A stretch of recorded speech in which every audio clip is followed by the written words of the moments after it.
Welcome to the Next Steps to Leadership with your host, Dr. Stephen Oliver. In each episode, we invite experts to share their passion and their leadership journey to help you in your next steps. You can find this show on YouTube, LinkedIn, Apple Podcast, Spotify, and on our website, hrcvision.com. Now, here's the host of Next Steps to Leadership, Dr. Stephen Oliver. Well, hello and welcome to my podcast, Taking the Next Step in Leadership. I'm Dr. Stephen Oliver, or known as Dr. O, and really glad to have you all today. The purpose of this podcast is to give some steps, techniques, some tools to younger and newer managers as they navigate through their career. I invite senior executives. I also invite learning leaders, human resource management leaders, nursing leaders, some business owners, academic professors to come in and just talk a little bit about their career and their successes that they've had, and then also share some things, some pointers about their career. This podcast is also not just for newer managers, as many people take next steps in their career. So anyone can join this and come in and view. So I'm really excited today about my guest. I have Dr. Meghan Fitzpatrick here. Really excited. Dr. Fitzpatrick is an advanced senior lecturer and program director at the University of Pennsylvania School of Nursing. And she's just embarked upon rebranding a master's degree, nursing health leadership. So very exciting. Prior to her role at the University of Pennsylvania Nursing, Dr. Fitzpatrick worked at the Hospital of the University of Pennsylvania in various clinical and administrative nursing roles. Meghan is proud to have been a fellow of the American Organization of Nursing Leadership in 2017, and she's going to be connected to that upcoming in 2025. Young Professional Voices honoree. Very exciting.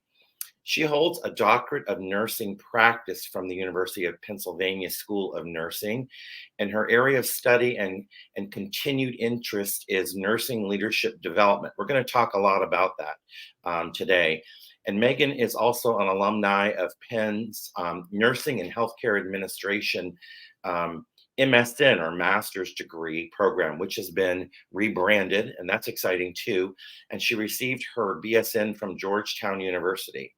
Great. So welcome, Meghan. So glad to have you today. Thank you so much for having me. I'm so excited to be here. Yes, well, it's wonderful. I'm really glad. And just full disclosure, I teach for Meghan in that program.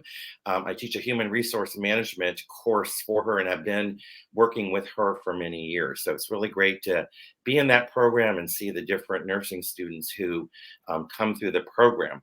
So Meghan, do you mind just to start out and just tell us a little bit about what you're up to these days? Yeah, absolutely. Yes. So it's wonderful to be here.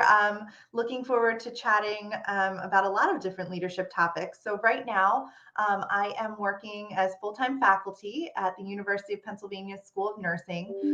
In that role, I oversee one master's program, which, as you mentioned, is rebranded, launching next summer, so summer of 2025, and that will be the Nursing and Healthcare Leadership Master's Program. So that's really exciting, and we've done a lot of curricular work recently to modify the existing MSN programs and sort of melding them into one program that we feel like really gives leaders, either future leaders or current leaders in nursing, all the skills that they need to be really successful. So that's really exciting. In addition to my role as a program director, I also work really closely with our students. So I advise a lot of the students in our program I advise some undergraduate students. I sit on several committees at the school, including Faculty Senate and the Curriculum Committee for the DNP program, which is really interesting since I'm a graduate of that program, as you mentioned in your intro. So my time is spent really in curricular development, in teaching. I teach every semester. My favorite course to teach is a leadership course. And I work really closely with students. So, and then when I'm able, I work on my own professional development because, as I'll allude to today, leadership is a journey, and it's something we're always working on, no matter what stage we're at. So that's really how my time is spent in the work capacity. And then, we all have busy personal lives as well. I have two little boys, so that they keep me busy Mhm. too. That's wonderful. And there's so much time spent with advising and counseling students, and it's such a great part of a teaching and leadership career. And also, the doctorate of nursing practice programs are changing dramatically. So there's a lot of work going on with that right now. So, Megan, in preparing for our podcast today, you and I talked a little bit about just some of the experiences you had, as a younger person, and then also with your husband. And I'm just curious if you could tell me a little bit about some of those healthcare experiences that you observed and what led you to a career in nursing. Yeah, absolutely. So, I think what's so interesting about nursing is there's so many different directions you can go in as a nurse. And so I never really planned to end up where I am today as nursing faculty, although I absolutely love what I do. But what really led me to nursing, sort of a combination of different things. Growing up, I had some interesting experiences with some friends, Mhm. as well as family. So, I lost my grandmother to an illness when I was very young, and my dad was fairly young as well, losing his mother. And I really learned growing up about, all that goes into that piece of healthcare when you have an illness in the family. And nursing really intrigued me from a young age. Um, we also had, some family friends who had some really challenging Mhm. circumstances around an illness. And that was really interesting because I think I saw the caregiver side quite a bit growing up. They were quite close friends. And it was interesting because I saw the resilience that the family had in caring for their family member, but I also saw the support they received from so many nurses. And so I knew that nursing could be a really pivotal sort of career path, right? And so I did decide to go into nursing, and I got my BSN at Georgetown, as you mentioned, and went into clinical practice. I worked in surgical nursing for many years. I worked in the PACU, so the post anesthesia recovery unit. I did a lot of really interesting clinical things in my career. And then it was kind of an interesting opportunity presented itself. And my husband was a big supporter of that because I was so uncertain. And he's always Mhm. worked in the business world. And he really is the one that encouraged me to sort of jump into the leadership opportunity that had presented itself. So I have him to thank for going for that initial opportunity, even though it wasn't necessarily where I'd pictured myself. And then I moved into some progressive leadership roles from there, and did my master's degree, as you mentioned, and then my doctoral degree. And I really saw the impact that nursing leaders have on not just their staff, but on the patients as well. And that's something that I feel really Mhm. proud of and really strongly about. Well, that's a really great story, and it's so impactful how those experiences in our younger life can impact our career and the direction we go in. And you've had a great career. I actually have known you a while and watched you through the master's and doctoral programs, and Yeah, so excited to see you go through those and do so well. I wanted to see if we could go back to this newer master's degree. If you could tell us a little bit about it. When people think of nursing education, I think a lot of people think of clinical education, but yeah, this really focuses on leadership and administration. So many nurses are in leadership at healthcare organizations and hospitals, and they're growing. And so I want to know if you could just tell us a little bit about this program. Absolutely, yeah. So, our new master's program in nursing and healthcare leadership launches, as I said, next summer, so summer 2025. And it is, as you mentioned too, a non clinical program. So, Hmm. this program is really meant for nurses who are either already in leadership roles or are interested in pursuing them. And when I say leadership roles in nursing, that can be a lot of different things, right? Yes. So, Yes. there are the operational leadership roles that we think of. Nurse manager roles, clinical director roles, chief nursing officer roles, those types of roles. But then there's also a lot of other areas of leadership within nursing and healthcare that we don't necessarily think about as often, or newer nurses aren't aware are options for them. So we see quite a few nurses go into healthcare consulting at some of the major consulting Hmm. firms. We see a lot of nurses go into nonprofit leadership roles, into policy roles, into quality and patient safety leadership roles within healthcare institutions. So there's really a lot of directions that our students can go in. And what we wanted this program to do is really provide them with a broad scope of skills that they'd be able to utilize in a lot of different careers. So we provide leadership education. As you mentioned, your human Hmm. resources content is in this program. We provide financial and business planning type content. And so I think, there's really an opportunity for them to refine their skills. They do content in quality and patient safety. And so I think what's really key too about this program is it's only 10 courses long.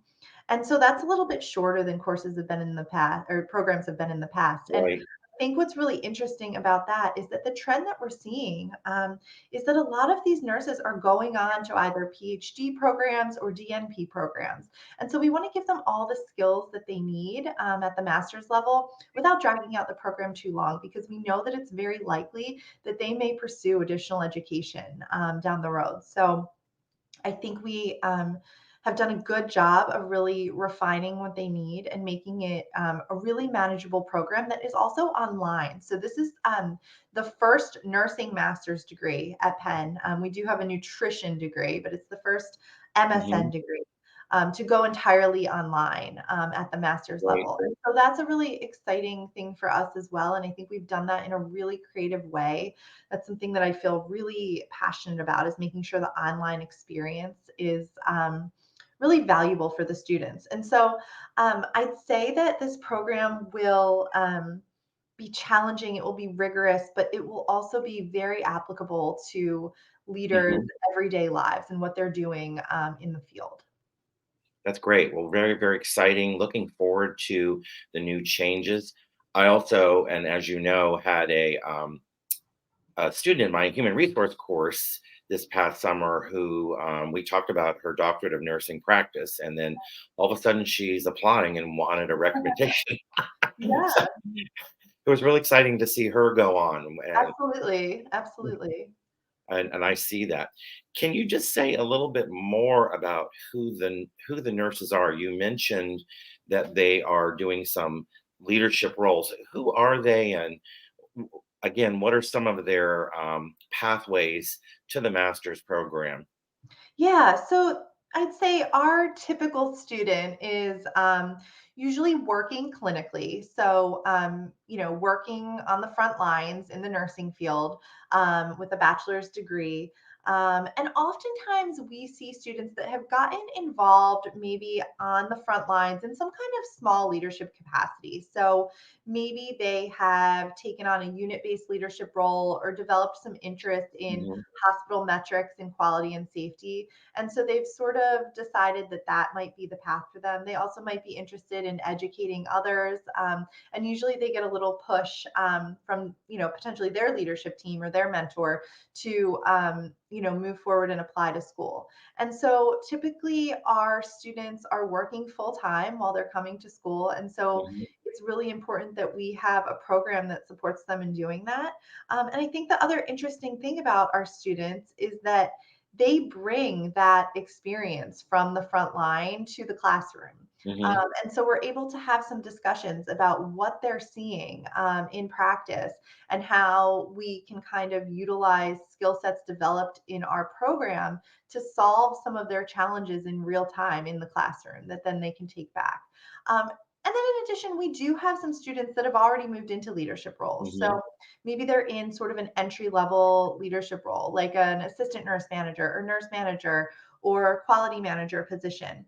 And they've realized that they really need that academic background, that academic Hmm. knowledge to really be most successful in their career. So, and the other thing that's really interesting is as we move into the online space, I think our student body and our dynamics may change a little bit too, because we'll now be recruiting Hmm. students from across the country rather than just in the Philadelphia area. And I think that will bring some really interesting conversation to the classroom.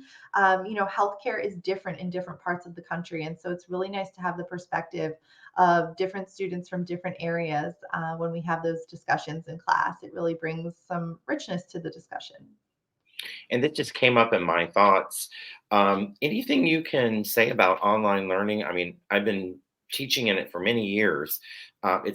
It's not necessarily for everyone, but what are Yeah. your thoughts about the online learning Yeah, component? so it's been sort of a gradual transition. So our program has actually been in the online space in some capacity since way prior to COVID. Hmm. We started with some hybrid coursework back in 2016, I believe. So, it's not new to us. I think what we've done though is we've really refined it.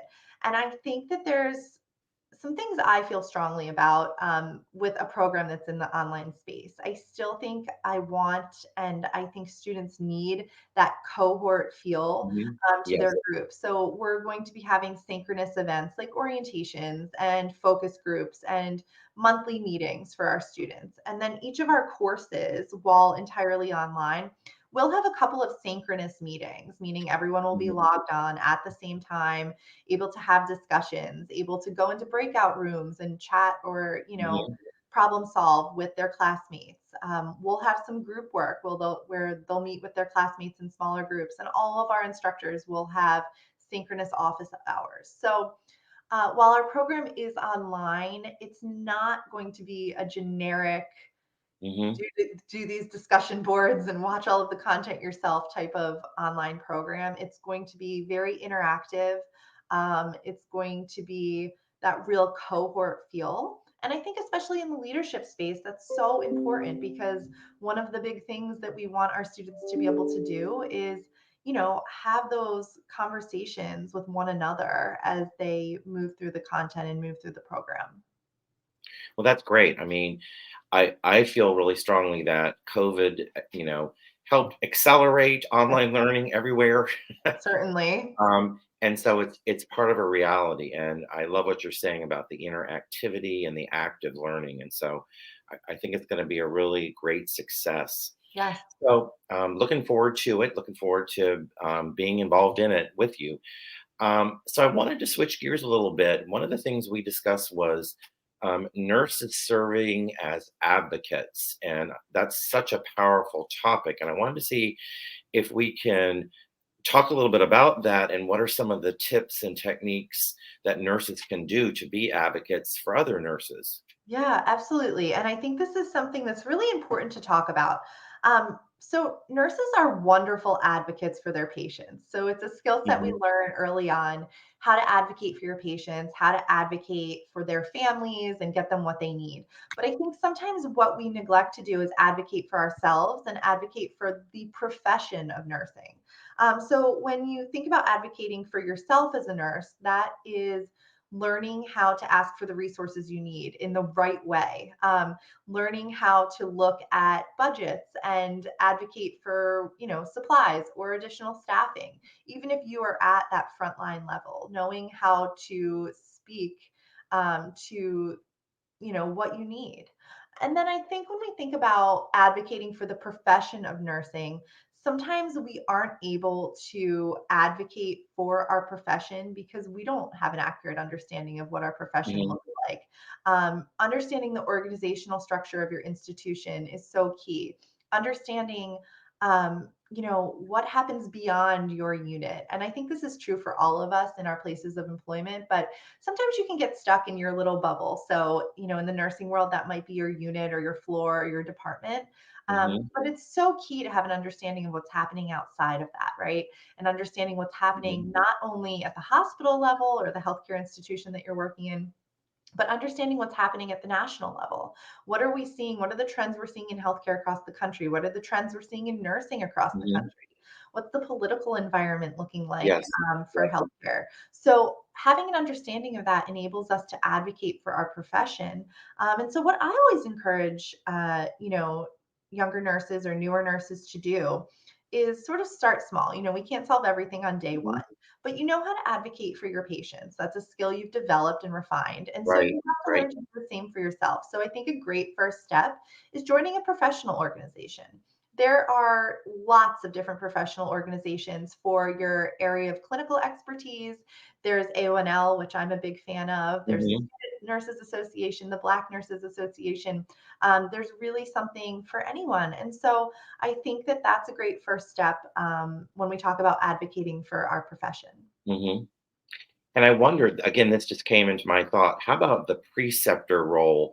And that, for those who may not know, is like a mentorship. If Yeah. someone is newer to a hospital healthcare, they have a preceptor and someone who guides them through that first few weeks, actually for a whole year. Yeah. Yeah, and I think that that's really important. So I think that so Mhm, often we are focused on just the clinical, right? And of course, mhm, that is so key, developing those clinical skill sets. But we also need to look to mentorship, mhm, and our mentors to help us develop those other skills, right? So understanding what the hospital organizational structure looks like, understanding how to communicate, how to ask for resources, and that's something that you really can develop by being, mentored or precepted by mhm, a more experienced nurse. And so I think those are key elements that we don't always think about because we're so focused on the clinical, and for good reason, but thinking beyond just the clinical and thinking about the communication, the leadership, and the profession as a whole. mhm. That's wonderful. And Megan, you are a mentor preceptor yourself. You mentor so many students, you mentor faculty. You told me a really, really marvelous story about a student, and actually, she was in one of my classes, and she was having some challenges, and how our Dean Tony, told you that she ran into this student, and how you mentored that student and helped her out. Do you mind sharing that story with us? That's was really powerful. Yeah, absolutely. And this is one story, but this is something I love about my role is the chance to, meet with and advise students and really see what their strengths are and what their potential are. So this particular student came to our master's program because she was interested in being a nurse educator. And, I think she was already working in that space a little bit and she Hmm. further developed some of those skills. But while she was in the program, I really noticed that she was very organized. She was very well spoken. She was very willing to speak up. When she, wanted to highlight something that maybe wasn't going well. And I was just seeing a lot of these leadership skills in her. And so I said to her, have you ever considered a manager role? And she was sort of Hmm. dumbstruck in the moment and said, absolutely not. It's not something I really thought of. But, I appreciate you seeing that in me. And so it turned out that she ended up applying for and getting a nurse manager role in her institution and had incredible success in that role, improving the unit's metrics, including retention, including nurse satisfaction and patient satisfaction. And so she is really proud of that experience. And, I think she had all of the skills, but sometimes you need someone on the outside to point that Hmm. out to you. And I had Yeah. mentors in my life that pointed that out to me. And so I think that's something that's really nice in my role as program director. I get to see all of our students in some capacity. I teach them during the program, I Hmm. advise some of them. Um, And so it's nice to give people advice and to highlight some of their strengths that they don't necessarily realize they have. And Hmm. I think that worked out really well for this student. And I had the chance to reconnect with her last week, actually, and she thanked me. So it was a really nice story. It was a really nice chance to hear how things are going for her. And all of the great work she's doing and, moving on to a doctoral degree herself now. Well, that's wonderful. I do remember her in class, and she just had some really spot on, great comments about the topics that we were discussing. And I'm so glad that things are going well for her. And thank Yeah, you for what you did, because you set a really good leadership example for mentoring, and that's so important. I think that younger leaders should do is find a mentor, find several mentors, different types of mentors.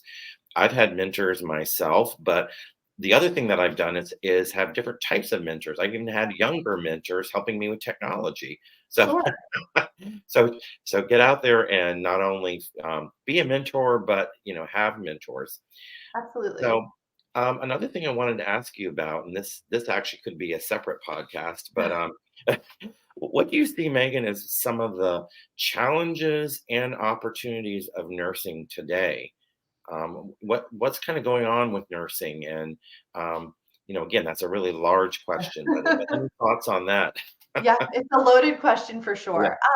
So I think the first thing I would say is, I'd go back to my prior comments in saying that, I think that we are lacking as a whole some Hmm. of the essential skills that we need in nursing. Yeah. So some of it I think goes back to the education space, right?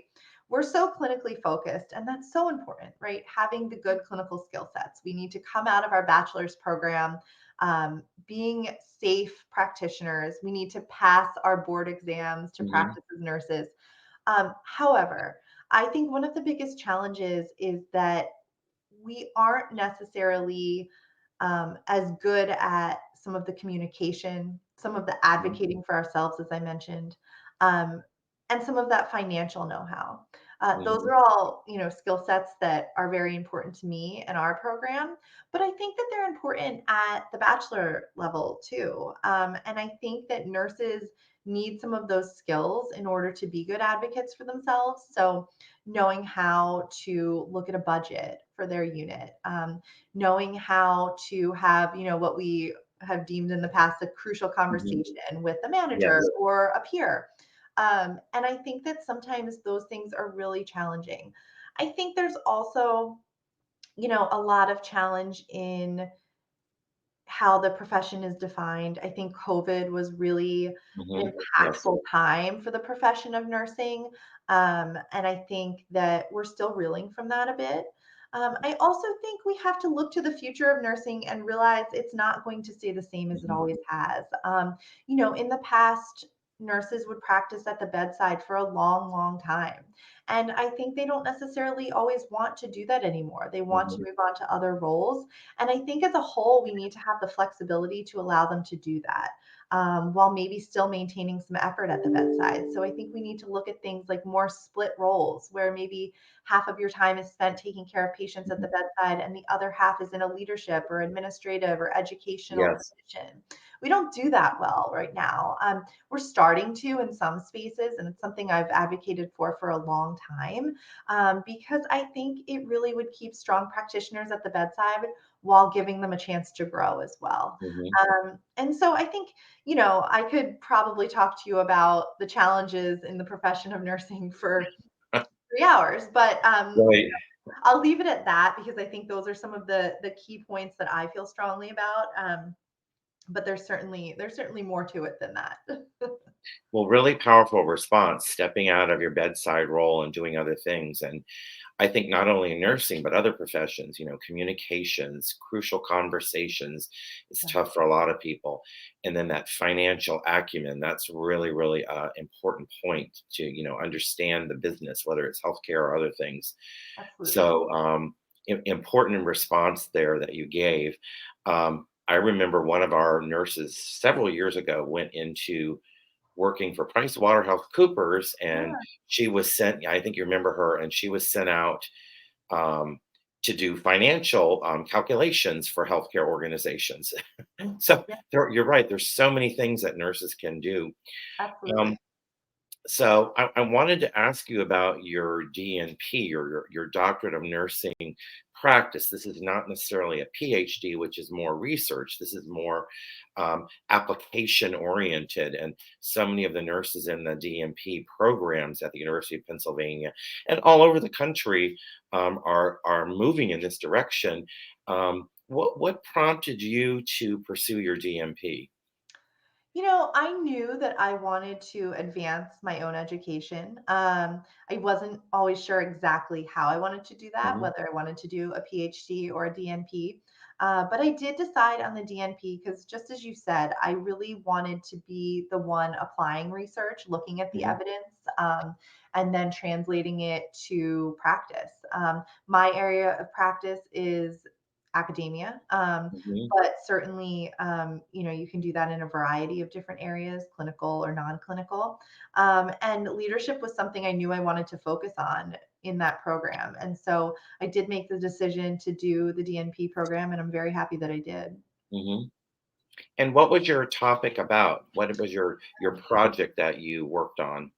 So I knew that I wanted to look at frontline nursing leadership. And so when I say frontline nursing leadership, what I mean are nurse managers or unit based educators who are in leadership roles, but on the front line. It's a role that I did for almost 8 years Mhm, at the hospital of the University of Pennsylvania.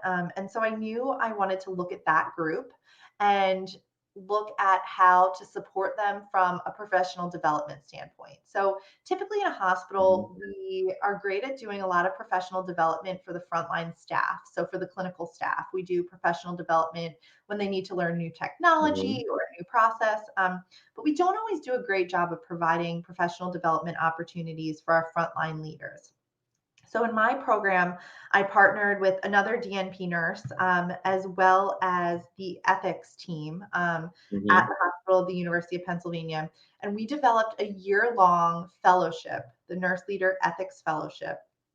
And basically, this was a fellowship for a select group, they had to apply, of frontline nursing leaders, so unit based educators and nurse managers, where they would come on a monthly basis to learn about ethics and leadership. So mhm, I provided the leadership content. The ethics leaders provided the ethics content. And, it was amazing to see how much the two areas overlapped. And what we really found was this was a great opportunity to provide some leadership and professional development to these frontline nurse leaders. mhm. It improved their retention. Their retention leads to a retention of their own staff as well as Yes. improved patient satisfaction. And it really also did decrease their moral distress, their overall Mhm, burnout. mhm. And so we're now on the third cohort Oh, great. Wow. of that fellowship. I just met with them a couple weeks ago, and I go back next week to do another lecture with that group. So Mhm, it's really exciting. It's withstood the test of time.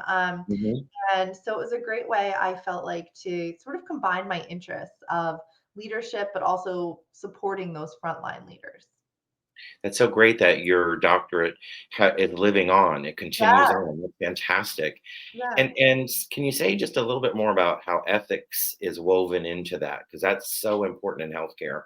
yeah. So I think, the director of ethics at the hospital knew that she wanted to look at a program like this, and she knew that, some leadership content would be important in it.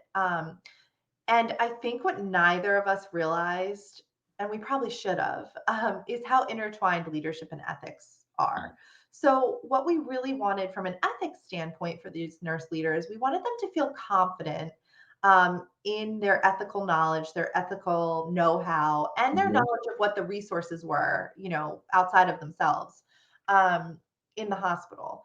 And we wanted them to have those skills because these frontline nurse leaders are dealing with ethical scenarios on their mhm. unit all day, every day. Yes. Some are the really big situations, like end of life care that you might think about, but Mhm, most are actually just these small, sort of everyday ethics situations. Um, where there's a situation with a patient or a family member, and we really wanted them to feel like they could, problem solve in the moment. They could support their staff in these ethical situations. And so we really did provide them with all of that content. But what we Hmm. realized at the same time is that a lot of frontline nurse leaders actually needed that basic Hmm. leadership content as well. Yes. And it was interesting because their education varies. Some of them have master's degrees in a leadership area, like my program, but some of them do not. Some of them have clinical Hmm. master's degrees, maybe as a nurse practitioner or a clinical nurse specialist. So they didn't have a lot of leadership content. So we were able to use authentic leadership theory, which is a wonderful leadership theory that's very intertwined with ethics. And we were able to sort of develop this curriculum. We had initially planned, I think, for 2 or 3 leadership lectures during the 12-month period. And I think now we're up to about 5 on a variety of topics Hmm. as we go through the year-long curriculum. And so, it's been really successful. And I think they feel really supported from both a leadership and an ethics perspective. Well, and just as a little plug, the director of ethics at the University of Pennsylvania, or Penn Medicine, is Eliza Narva, and she was in one of my first podcasts. So if anybody Yeah, wants to go back to YouTube and Google, she's just amazing. She's a nurse and a attorney, and just such an advocate and educator. She yeah, teaches a lot too, not only academic teaching, but she teaches people in the hospital, patients, families, and yeah, healthcare professionals. So she's wonderful, and I'm so glad that the two of you got to partner on that. absolutely.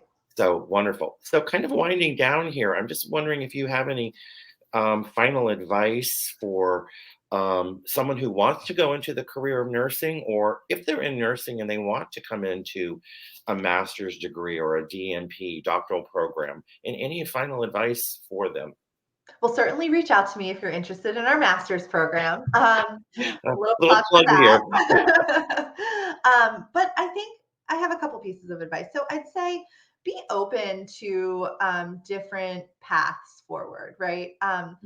I certainly never, when I went to, nursing school to my bachelor's program, I certainly never thought this was where I'd end up. I don't know if I had a real vision of where I'd be, but I don't think it was in academia. And I absolutely love what I'm doing now. So Hmm. I think being open to different paths forward is so key for a leader, especially because, there are so many different directions you can go in as a nurse. Hmm. I will also put a plug out there for the nurse manager role. I think Hmm. sometimes Right. people are hesitant to move into a nurse manager role because of what they've heard about the role or how challenging the role is. And it certainly is a challenging role. But what I would tell young leaders or new leaders is that you will learn so much in a manager role. You will be exposed to so many different people throughout your institution. You will learn how to communicate both to your staff, but then up to your leadership team. You will learn how to affect change on both a unit level and a hospital level. I can't speak highly enough about all of the skill sets that the opportunity to work in that role gave me. And I will tell people, stay open to that too. And you don't have to do it forever. Hmm. I think historically people stayed in clinical roles for a really long time. Then, if they became a manager, they stayed in those roles for a really long time. You don't have to do that, but I think that the skills you learn are invaluable in that role. And so I'd also just encourage you to continue your education. That can be on a formal level, like a master's program or a doctoral program, but it can also be at the professional development level. It can be attending conferences, reading journals, staying in tune with what's going on in the profession and the world is so key for our profession. Well, this is such sound advice for both people who want to go into nursing and then also non-nursing. I think that what you just said applies to everyone. You know, make changes, Don't be afraid to make changes. Go back to school, professional development, all of that. Very sound. Well, I can't Absolutely. thank you enough for coming today. Dr. Meghan Fitzpatrick. Dr. Fitzpatrick is an advanced senior lecturer and program director of the University of Pennsylvania School of Nursing and heading up a new nursing master's, rebranding nursing health leadership. She's administering and coordinating it. And she's also a lecturer and professor and teacher. And then, most importantly to me, is the mentor, being a great mentor. So, thank you so much for coming today, Meghan. Thank you so much for having me. This was great. So, thank you again so much, Dr. Fitzpatrick, for coming today to the podcast, talking about nurses serving as advocates. Really, really appreciate it. And I just wanted to thank all of you for coming to the podcast. Um, if you need any assistance, please contact me at HRC Vision, or if you'd like to find out more about nursing, you can contact Dr. Fitzpatrick at the University of Pennsylvania School of Nursing. Hope that everybody enjoyed our topic today. Thanks again.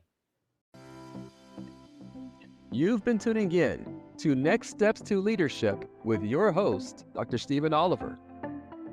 You can find this show on YouTube, LinkedIn, Apple Podcast, Spotify, and on our website, hrcvision.com. Thank you for your positive feedback, comments, questions, and for sharing this show with others.